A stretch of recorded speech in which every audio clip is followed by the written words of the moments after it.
acclamer le Seigneur Jésus-Christ. Tu vas acclamer le Seigneur pour tous ses bienfaits. Tu vas acclamer le Seigneur pour ce qu'il a fait dans ta vie. Tu vas acclamer le Seigneur pour ce jour dans ta vie. Acclame très très fort le Seigneur Jésus. Est-ce que tu peux donner des cris de joie à l'Éternel? Pousse des cris de joie à l'Éternel de Dieu. Pousse des cris de joie. Acclame le Seigneur. Acclame le Seigneur. Gloire à Jésus. Gloire à Jésus. Il est beau de célébrer le Seigneur.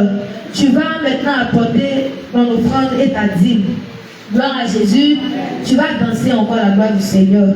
Tu danses pour apporter ton offrande et ta dîme, montrant à Dieu que tu es heureux, tu es content de pouvoir donner au Seigneur. Amen, amen. Amen, amen. Ne vous y trompez pas. On se moque pas de Dieu.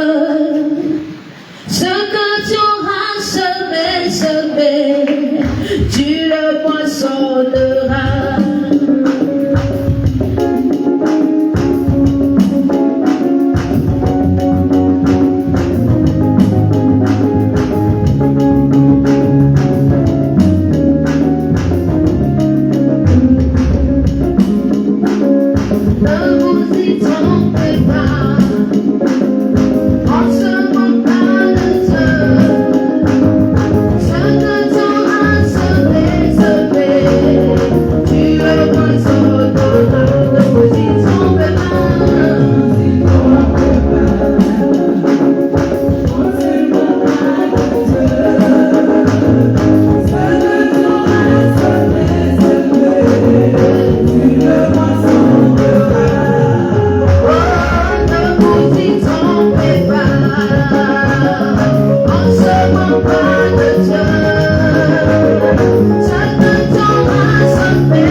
Bénis les dîmes des offrandes et nous voulons que tu restes celui que nous aimons, celui que nous adorons, celui que nous célébrons et celui à qui nous décidons de tout donner.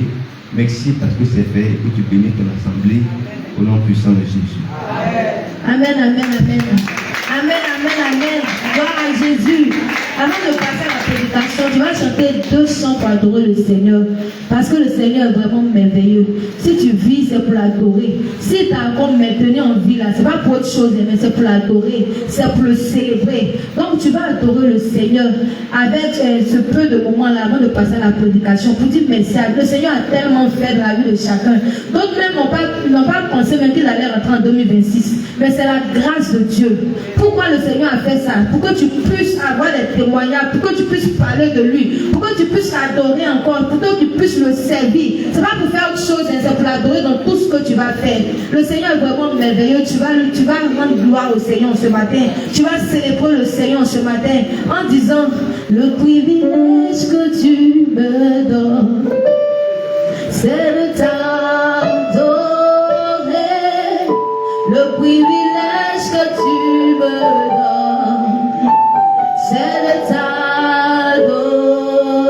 Oui, le privilège qu'il a donné à toi et à moi, c'est pour l'adorer, c'est de le célébrer, c'est de le rendre toute la gloire. Ce n'est pas de charger tes problèmes, d'osser ta plus la tête, ce n'est pas d'être amer, ce n'est pas d'être triste, mais c'est d'adorer le Seigneur, c'est de célébrer le Seigneur, parce que le Seigneur aime ceux qui l'adorent en esprit, il aime ceux qui l'adorent en esprit et en vérité.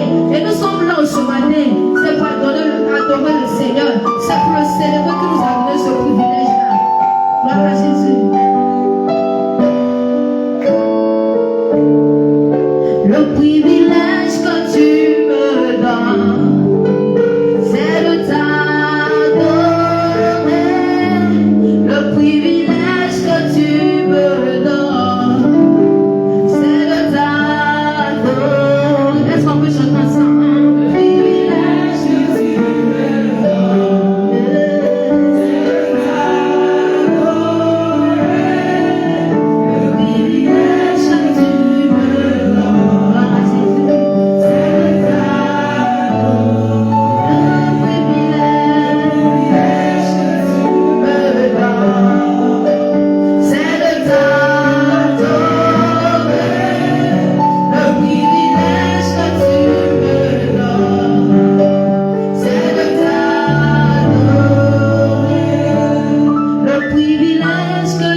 Dis bien Amen. Un peu plus fort que ça. Une dernière fois. Acclamons le Seigneur à ce moment. Je vous salue tous et toutes dans le nom précieux de Jésus. Bienvenue dans la présence de Dieu. Et la même conviction que le culte se déroule bien déjà. Parce que là où nous sont assemblés au nom du Seigneur, le Seigneur est présent. Nous sommes heureux d'être là ce premier dimanche de l'année. Le tout premier dimanche de l'année. Avec la ferveur qui prévaut, nous avons la ferme conviction que tous les dimanches de cette année se dérouleront bien sous la houlette du Seigneur, dans la présence du Saint-Esprit, avec beaucoup de grâce, beaucoup de bénédictions. Nous en sortirons à chaque fois édifiés. Je voudrais vous réitérer, n'est-ce pas, mes vœux. Vous souhaitez une très bonne année 2026 et demander que Dieu réalise dans la vie de chacun tout le contenu de son projet pour chacun, que Dieu nous fasse prospérer dans sa présence et que nous grandissions davantage, oui, dans sa présence, que par sa parole, que toutes les promesses de Dieu que chacun se réalise au nom puissant de Jésus. Dieu bénisse le groupe musical, Dieu bénisse toutes les mamans, Dieu bénisse les papas, les jeunes filles, jeunes gens, que Dieu bénisse également. Dieu bénisse tous les enfants. Dieu bénisse le corps pastoral. Dieu bénisse tous ceux qui nous suivent en direct. Et que la grâce de Dieu se raconte sur chacun de nous dans tous les tournées de nos vies. Au nom puissant de Jésus. Amen. Dis à ton voisin le premier dimanche de l'année. Vous savez, il y a des gens qui ont eu la grâce d'entrer en 2026, mais qui ne peuvent pas voir le premier dimanche de l'année. Et donc, nous devons savoir que nous recevons toujours la part du Seigneur de la grâce. Jamais il ne devrait nous venir à l'esprit que si nous sommes sur terre, c'est du fait de notre intelligence, ou c'est parce que nous mangeons bien. C'est la grâce de Dieu. Et que cette grâce se prolonge sur chacun au nom précieux de Jésus. Un élément sera vraiment déterminant tout au long de cette année 2026 et auquel nous devons faire attention. Cet élément va faire la différence toute cette année durant. Alors, notre sujet de ce matin, c'est la foi qui sauve. Nous n'allons pas tarder. La foi qui sauve. Vous aurez compris, de par le sujet, qu'il y a une sorte de foi qui ne sauve pas. Nous parlons ici de la foi qui sauve. La confiance qui sauve. Cette adhésion dont il s'agit, dont il est question, n'est-ce pas, qu'il nous faut, n'est-ce pas, pour être sauvés et rester attachés au Seigneur. La personne qui va manquer cet élément va vivre une année difficile. La foi qui sauve va nous aider même dans nos périples, même dans nos situations difficiles. Imaginez celui qui ne l'aura pas. Celui qui ne l'aura pas va vivre une année difficile. Et la volonté de Dieu, c'est que cette année nous réussisse. Et je prie qu'elle nous réussisse à chacun au nom précieux de Jésus. Que cette foi te sauve jusqu'à la fin de cette année au nom de Jésus. Qu'elle soit au rendez-vous tous les instants de ta vie et tous les instants de cette année au nom de Jésus. Prenons rapidement 1 Corinthiens chapitre 15. Nous allons lire les 4 premiers versets. 1 Corinthiens 15, verset 1 au verset 4. 1 Corinthiens 15, verset 1er, verset 4e. Mes frères, je vous rappelle la bonne nouvelle que je vous ai annoncée, que vous avez reçue et à laquelle vous demeurez attachés. Dis à quelqu'un, demeurez attachés. Plus fort que ça. C'est par elle que vous êtes sauvés si vous la retenez telle que je vous l'ai annoncée. Autrement, vous aurez cru en vain. Verset 3. Je vous ai transmis comme un enseignement de première importance, ou de première importance, ce que j'avais moi-même reçu. Et quel est cet enseignement? Le Christ est mort pour nos péchés, conformément aux Écritures. Verset 4. Et il a été mis au tombeau, il est ressuscité le 3e jour, comme l'avaient annoncé les Écritures. Amen, la parole. Plus fort que ça, la foi qui sauve. Dès la première ligne, l'apôtre Paul précise que c'est un rappel. C'est un rappel. C'est un rappel, si vous voulez, c'est un devoir de mémoire. D'accord? C'est une insistance sur une vérité déjà révélée, déjà dite. Donc c'est un rappel, ce n'est pas un nouveau enseignement, c'est un enseignement qui est déjà connu, déjà distillé. Et pour le besoin et pour la circonstance, Paul revient sur cet enseignement. Donc c'est un rappel. Nous savons tous, pour ceux, n'est-ce pas, qui prennent attention que la répétition, elle est pédagogique. Donc ici, Paul fait quoi? Il fait une répétition. Et cette répétition concerne un simple évangile qui leur avait été prêché. Ce n'est pas un évangile difficile.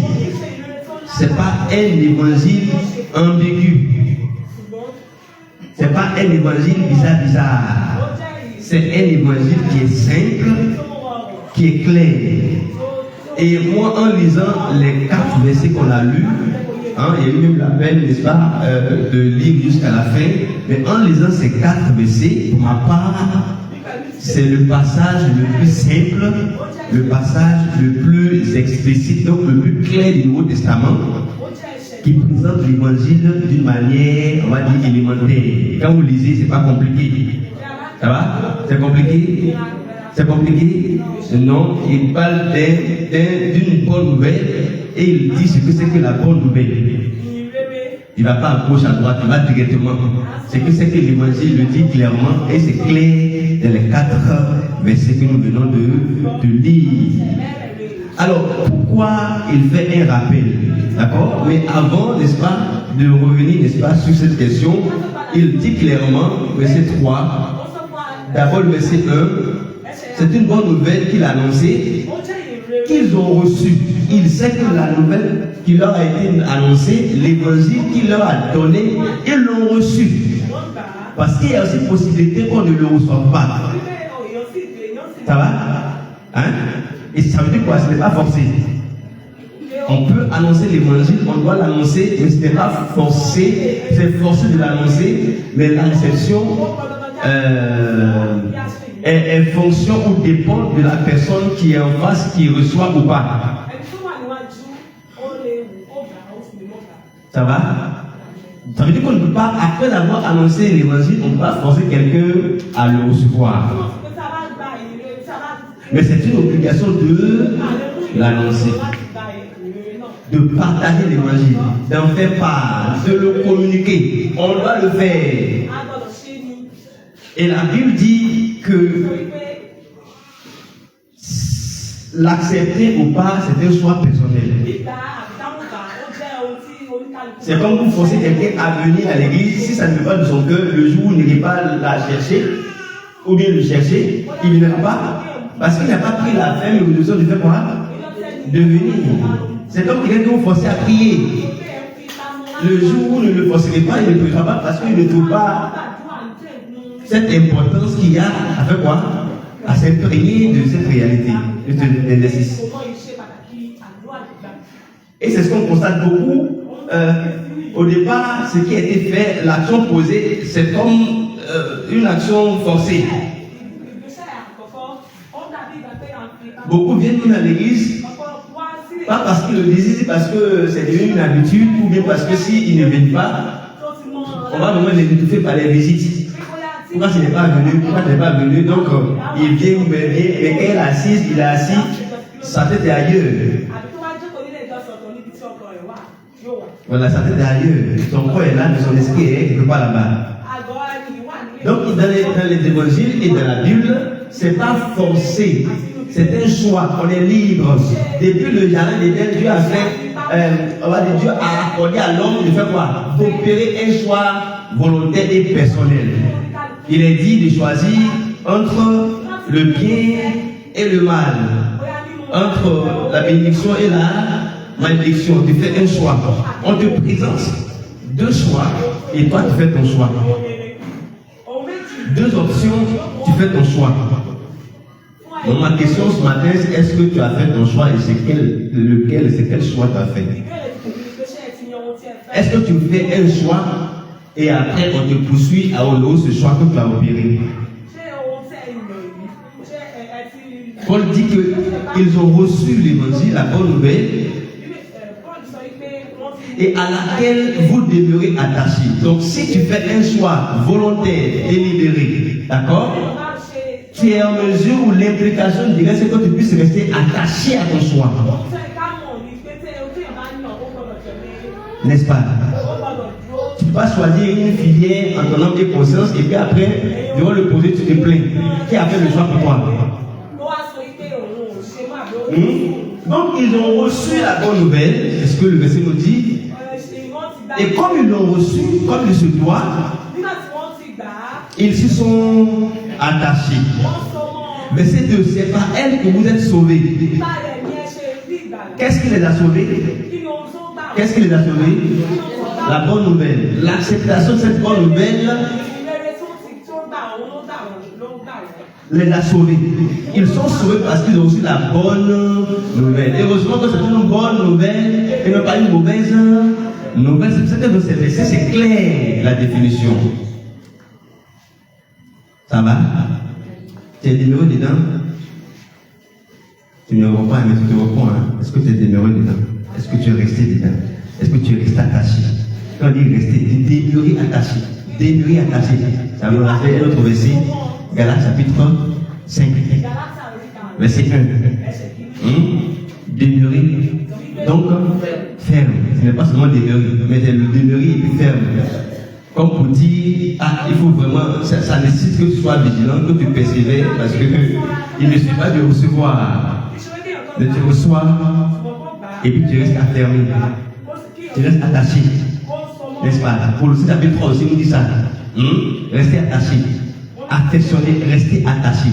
Voilà. Donc ils sont restés attachés à ce qui a été l'objet de leur confession, l'objet de leur acceptation. Ils ont reçu la parole. Verset 3. Il vous est transmis comme un enseignement de première importance. Pas de seconde importance. Première importance. Cet enseignement est d'une importance capitale, vitale. Ça passe avant tout. La foi qui sauve passe avant. Pas bien entendu. Avant tout. La réception de cet enseignement, de cette bonne nouvelle, passe avant tout. Avant toute chose. Ce que j'avais moi-même reçu. Le Christ, voici le message. Le Christ, c'est quoi? Est mort pour nos péchés. Donc, quand nous annonçons l'évangile, qu'est-ce qu'on dit? On parle de Jésus qui est mort pour nos péchés. Verset 4. Il est mis au tombeau. Il est ressuscité le 3e jour. Donc, l'évangile, ce n'est pas d'aller de dire à une personne, tu seras prospère. Ce sont des choses qu'on peut recevoir et qu'on obtient sur la terre, même sans Jésus. Mariage, voyage, n'est-ce pas? Guérison et tout ça, tout ça. Donc tu ne vas pas dehors pour faire une promesse qui n'a pas été faite. Tu ne fais pas des promesses comme si c'est toi qui vas les réaliser. Ça va? Ça va? Donc quand on te pose des questions là-bas, là, il y a des questions auxquelles tu ne réponds pas. Là, tu réponds comme si tu faisais une promesse à quelqu'un. Ah, tu n'es pas marié depuis longtemps. Et viens à l'église. Pas de venir à l'église. Et puis les maris sont là en vitrine, quoi. Dès que tu rentres comme ça, tu vois une place comme ça. Derrière une vitrine, les garçons sont alignés comme ça. Et puis tu fais ton soin, mais c'est eux qui font le soin. Tu vois un peu? Voilà. Donc l'évangile, tu vas voyager. Beaucoup qui n'ont pas Jésus vont te dire, mais non, mais il n'y a pas aussi Jésus, mais ils voyagent. Hein, n'est-ce pas? Beaucoup sont ici, ils sont de la Côte d'Ivoire, ils ne sont jamais sortis de la Côte d'Ivoire. Jamais. Même Côte d'Ivoire, mais est-ce qu'on connaît toute la Côte d'Ivoire? C'est pas fini de parcourir toute la Côte d'Ivoire. C'est quand tu veux partir.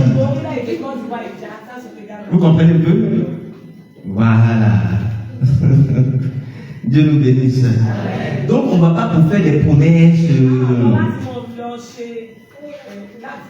Jésus est mort, il est ressuscité. Voilà, le ciel. On va annoncer la bonne nouvelle. Tu es attaché par le péché, tu es coincé par un démon. Jésus sauve, Jésus libère. Ça, c'est ce que la Bible dit. Ou bien, dans les évangiles, on voit non, que Jésus délivre, Jésus guérit, Jésus libère.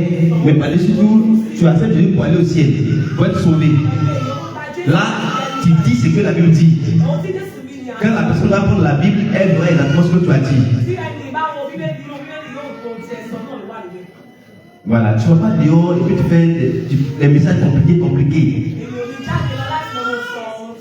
Quand on va dehors, on dit pas non, on s'habille comme ça, on va dire c'est pas ce que tu dois dire dehors là-bas. Ou bien, tu vois, est-ce que tu travailles, oui, tu fais quoi? Est-ce que tu donnes ta dîme même? Est-ce que tu parles de dîme à quelqu'un qui n'a pas encore reçu Jésus? Tu ne vas pas l'offrande à quelqu'un qui n'a pas encore reçu Jésus. Sinon, la seule offrande dont il est question, c'est l'offrande de sa vie à Jésus. Ça va? Voilà. Donc, c'est clair dans ce passage. Alors, pourquoi est-il rappel? Pourquoi Paul fait un rappel? Paul faisait un rappel parce que Paul faisait face à des détracteurs, des gens, des enseignants, des apôtres aussi, qui contestaient l'apostolat de Paul, qui ne le reconnaissaient pas comme étant un apôtre à cause de son passé, et aussi à cause du fait qu'il ne fut pas partie des 12 disciples depuis que Jésus a commencé son ministère jusqu'à ce qu'ils sont enlevés. Donc, il ne faisait pas partie de ces disciples-là. Et donc, il trouvait légitime de le contester, disant que son enseignement n'est pas vrai. Et Paul devait défendre son appel. C'est vrai, il n'était pas près de Jésus quand il était sur la terre, car ils sont enlevés. Mais moi, j'ai fait mon expérience avec lui. Et le message que je transmets est un message qui vient directement de ce même Jésus. Donc, il faisait face à cet détracteur. Et il y en a même pour ce passage, n'est-ce pas, qui était contre la doctrine de la résurrection. Vous savez, Paul parle de résurrection, il enseigne la résurrection, tout ça. Il y en a des docteurs, des enseignants qui étaient contre cet enseignement, qui n'acceptaient pas l'effectivité de la résurrection des morts. Et donc, ils venaient enseigner d'autres enseignements pour troubler ceux qui ont reçu le message de l'apôtre Paul. Alors, Paul devait réagir parce que si tu ne reçois pas, tu ne crois pas à la doctrine de la résurrection, cela révélerait que l'enseignement concernant la résurrection de Jésus est mort, on a lu non? On a lu qu'il est mort puis il est ressuscité. Si tu viens à ne pas croire que Jésus est ressuscité, c'est que notre foi en Jésus est zéro. Un tel enseignement vient fragiliser notre foi, voire même bien l'annuler. Parce que si Jésus n'est pas ressuscité, il n'y a pas lieu de parler de l'évangile. Et nous qui sommes là à parler de Jésus, c'est qu'on a cru en vain en quelque chose qui n'est pas réel et en quelqu'un qui n'est pas réel. Et donc Paul se devait de réagir. Il avait l'obligation de faire quoi? De réagir. C'est pour cela que face à tout faux enseignement, tu dois réagir. Un enseignement qui ne va pas avec ce que tu as reçu, tu dois réagir contre.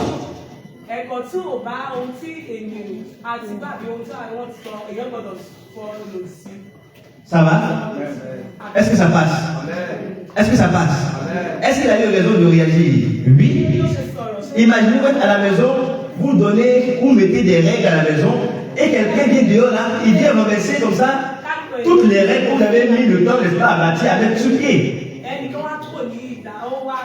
Chez vous, vous enseignez peut-être qu'il faut manger à table et non pas sur le divan, sur le lit, mais chez vous, la règle c'est qu'on mange à table. Il y a une table qui est prévue à ce effet. Quelqu'un qui dit mais non, c'est pas normal. C'est pas forcément de manger sur la table. Tu peux manger sur le lit, tu peux manger sur la télévision. Vous réalisez comment? Donc comment? Si c'est contre vos règles à la maison, vous dites non. Si, voici comment ça fonctionne. C'est pour ça qu'il ne faut pas dire à tout le monde, fais comme chez toi. Si c'est pas comment il fait chez lui, dis à quelqu'un, tu ne sais pas comment il fait chez lui. Il n'est pas bien entendu.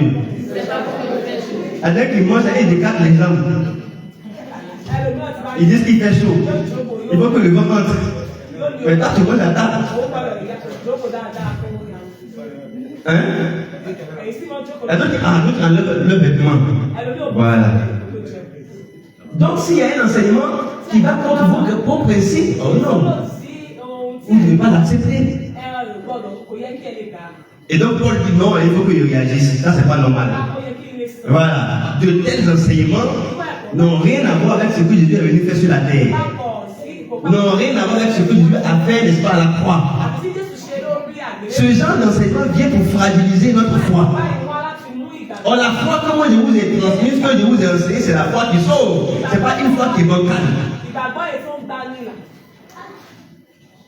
Dans les communautés également, il y a ce qu'on appelle des dogmes. D'accord? Il y a des manières de faire dans chaque église. Dans certaines églises, quand je vais, on m'invite, là-bas, dans l'animation, on siffle. Et on danse. Au nom de quoi, quand tu vas leur dire, mais c'est pas bon. Est-ce que c'est chez toi? Mais au nom de quoi? Ça peut te gêner, mais c'est comme ça qu'ils font chez eux et ça leur plaît. Et ils dansent. N'est-ce pas? D'autres, avant d'entrer dans l'église, toutes vos chaussures restent dehors. Vous rentrez pieds nus à l'intérieur. Au nom de quoi tu irais leur dire, c'est pas bon? C'est comme ça chez eux. C'est pas qu'il y a un problème. C'est pas que non, on ne peut pas se passer comme ça. C'est toi qui vas trouver bizarre parce que c'est toi qui viens s'aimer un trouble. Là-bas, ça marche et c'est bon. Ça va? Et donc, l'enseignement, la foi, l'évangile, il ne peut pas être mélangé, dilué. Hein? Il ne doit pas avoir de contrefaçon. Et Paul n'a fait que réagir. Il a bien réagi. L'apôtre ne devrait pas laisser passer une telle hérésie. Lisons Galates chapitre 1. Là également dans Galates chapitre 1, verset 6 au verset 9, il va encore réagir. Et là il va prononcer des mots qui sont durs. Pour dire l'évangile, la bonne nouvelle, elle doit être telle qu'elle a été annoncée. Il ne faut pas mélanger quelque chose. Dis à quelqu'un ne mélange rien. Il n'y a pas bien entendu. Plus fort que ça. Il ne faut pas mélanger. Il ne faut pas mettre de l'eau. Il ne faut pas diluer. De toute façon, c'est venu là. C'est comme ça on allonge. Allons-y, verset 6, verset 9. Verset 6.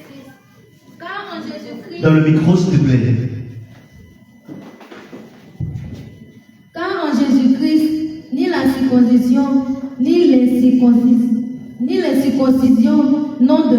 Est-ce que tu fais là, chapitre 1, verset 6, verset 9? Verset 6. Je me tente que vous détournez proprement. Paul dit, n'est-ce pas, aux fidèles chrétiens, il dit, je suis tellement étonné que vous êtes écartés rapidement de l'enseignement que je vous ai donné. Proprement, c'est quoi? Si vite. Aïe. Pourquoi? Parce qu'il y avait des faux enseignants qui venaient annoncer au conseil autre chose, ou le contraire de ce que Paul a annoncé. Il venait pour discréditer le ministère de Paul. Et Paul, il est étonné. Il dit, attendez, je vous ai annoncé l'évangile là. Mais qu'est-ce qui se passe? Qui est venu vous charmer? Qui est venu vous embouter? Qui est venu vous ensorceler au point que vous soyez si rapidement détourné de l'enseignement que je vous ai donné? Oui. Je m'étonne que vous détournez si promptement de celui qui vous a appelé Oui. à la grâce de Christ. Oui. Pour passer à un autre évangile. Pour passer à un autre Évangile. Donc, Paul dit il y a un évangile qui est différent de ce que vous avez reçu là. C'est ce qu'il appelle un autre évangile. Jean, tu peux venir à l'église, mais quand tu sors là, tu peux aller faire les trucs du village.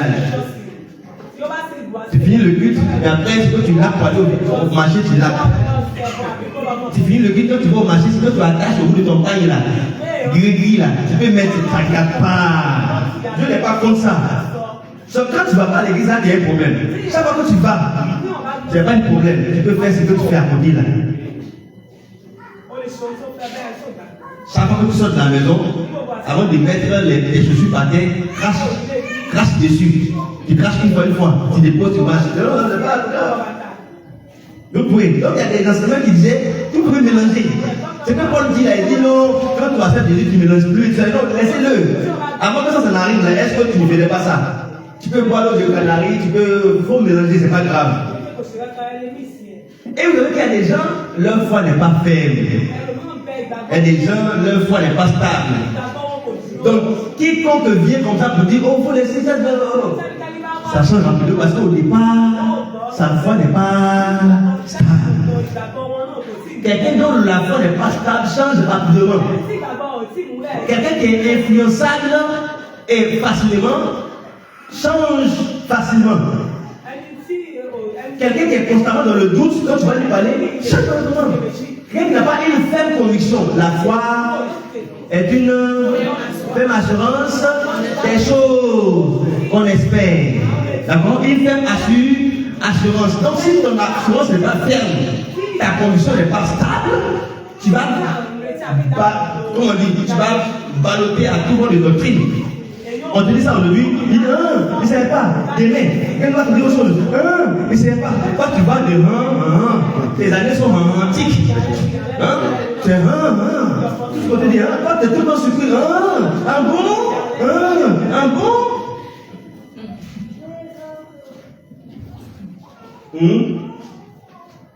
Allons-y.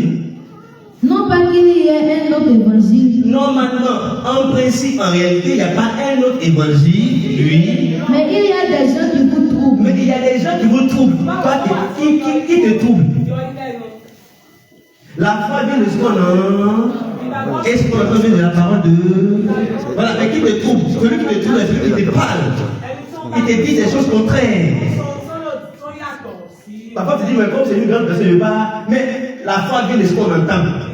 Même quand c'est une grande personne, il y a des choses, quand tu commences à entendre, ça ne te fait pas du bien à ta foi, là. Tu n'écoutes plus. Tu restes respectueux. Maman, moi je ne crois pas en ça. La Bible ne dit pas ça. Merci. Puisque la foi vient de ce qu'on entend. Plus tu entends. Vous avez une fois remarqué que votre enfant était bien. Mais depuis qu'il a commencé à sortir là, il a commencé à changer. Pourquoi? Parce que dans ses sorties, il entend tellement de choses, et s'il passe beaucoup plus de temps dehors, ça c'est la catastrophe.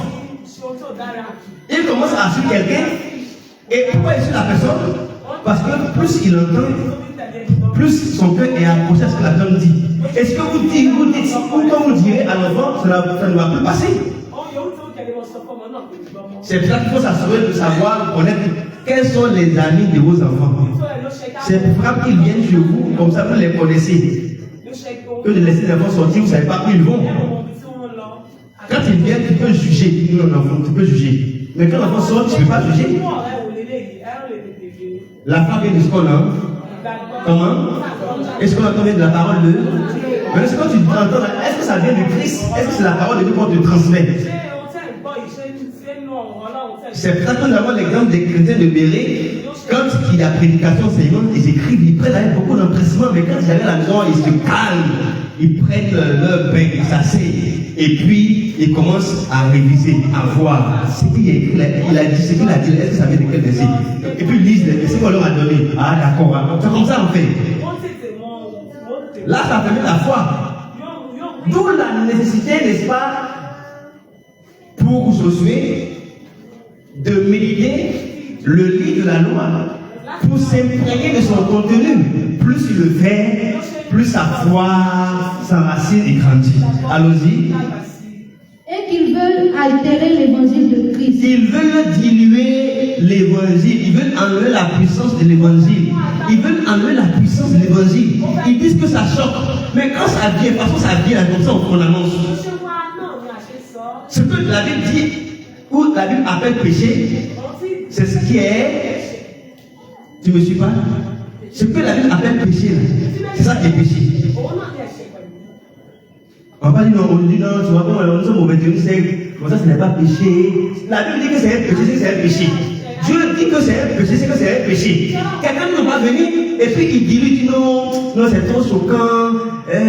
Voilà. Avec ce projet qui a été annoncé, le projet, n'est-ce pas, qui consiste à modifier la Bible, tout ce qui est choquant là. On enlève et puis on remplace par des mots qui sont moins choquants. On va commencer à enlever de la Bible ou de la Bible le mot efféminé. Efféminé. On va commencer à enlever de la Bible le mot homosexuel. On va enlever ça. Vous voyez, c'est trop choquant.